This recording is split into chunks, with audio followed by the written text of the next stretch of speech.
All right, so this is the basement. This door is not functional. So what I would recommend we do is frame in a French door. I think that would be a nice touch. I budgeted about $2,000 to do that. I figure 1,000 for a door, 1,000 for labor. That's probably even high, but I think that would be nice to have a French door, because if you make it a garage, you lose this whole basement. But if you make it, you can see the framing is already there.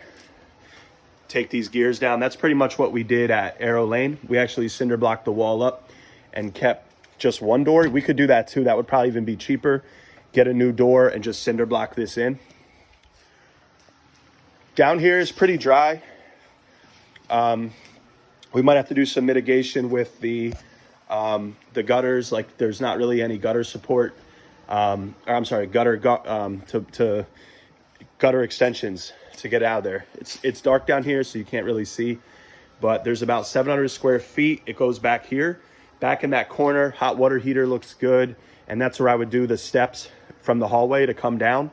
And then basically we would finish this off. Maybe put another support beam in, frame out these beams. You can see this one there. There's another one over there. Frame them out.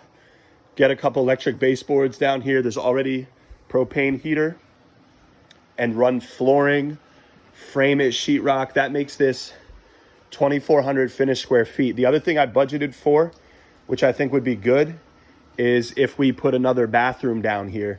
I budgeted like $5,000 in, which is probably high, but I think if we put a second full bathroom down here, that's what we did at Arrow Lane. We put a second full bathroom, and if we do that, now we got 4 bedrooms, 2 full bathrooms. That's exactly what Arrow Lane had. We have the same square footage as Arrow Lane. So I'm confident we could get that appraisal where it needs to be.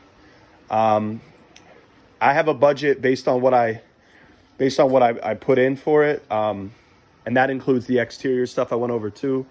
I had it around like 56,000.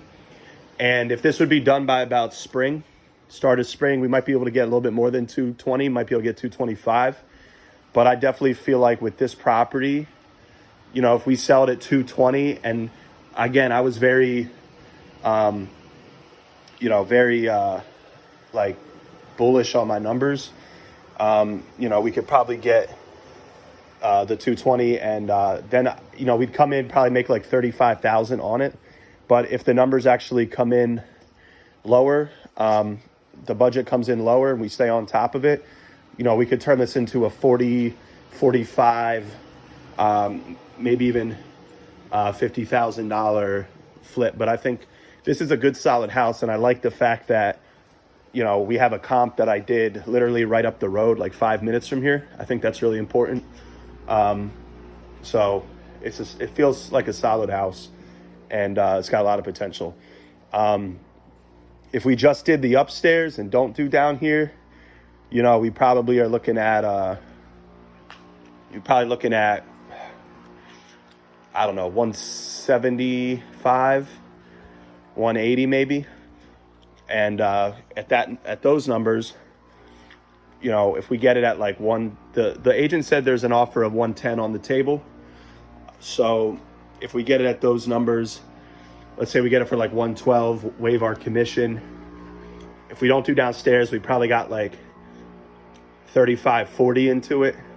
So that's it's not really as attractive, probably like a 20 piece or so.